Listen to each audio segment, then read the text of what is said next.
রেলওয়ের অধীনে থাকা হাসপাতালগুলোতে সাধারণ মানুষও চিকিৎসা সেবা নিতে পারবেন। অবকাঠামো উন্নয়ন সহ অন্যান্য সুযোগ সুবিধা বাড়ানোর পর সবার জন্য হাসপাতালগুলো উন্মুক্ত করা হবে। স্বাস্থ্য খাতে যে ৮,০০০ চিকিৎসক ঘাটতি রয়েছে তা পূরণে বিশেষ বিসিএস এর মাধ্যমে সেপ্টেম্বরের মধ্যে ২,০০০ চিকিৎসক নিয়োগ দেওয়ার উদ্যোগ নেওয়া হয়েছে। রফিকুল বাশারের রিপোর্ট। বান্ডেল থাকলে প্রতি সেনমানিতে টাকা বাঁচবে। বিকাশ সেনমানি বান্ডেল কিনে জিতুন প্রতি লেনদেনে। ঢাকা, চট্টগ্রাম, রাজশাহী ও সৈয়দপুর সহ বিভিন্ন স্থানে রেলওয়ের অধীনে ১০ হাসপাতালে ৪৩১টি বেড আছে। শুধু রেলওয়েতে কর্মরতরা সেখানে সেবা নিয়ে থাকেন।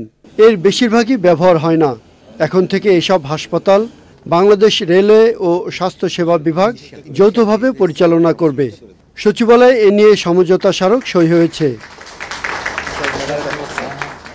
স্বাস্থ্য খাতে বরাদ্দ কম, তবে দুর্নীতি আছে উল্লেখ করে রেলপথ উপদেষ্টা বলেন, বিদ্যমান অবকাঠামোর সর্বোত্তম ব্যবহার করে সেবা বাড়ানো হবে।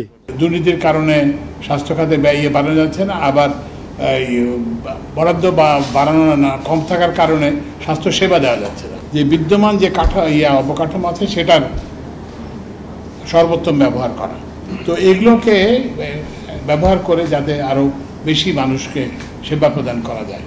চিকিৎসক ঘাটতি পূরণে বিশেষ বিসিএস এর মাধ্যমে সেপ্টেম্বরে ২,০০০ চিকিৎসক নিয়োগ দেওয়া হবে বলে জানিয়েছেন স্বাস্থ্য উপদেষ্টা। ডাক্তারের অভাব আছে, নার্সের অভাব আছে, টেকনোলজিস্টের অভাব আছে।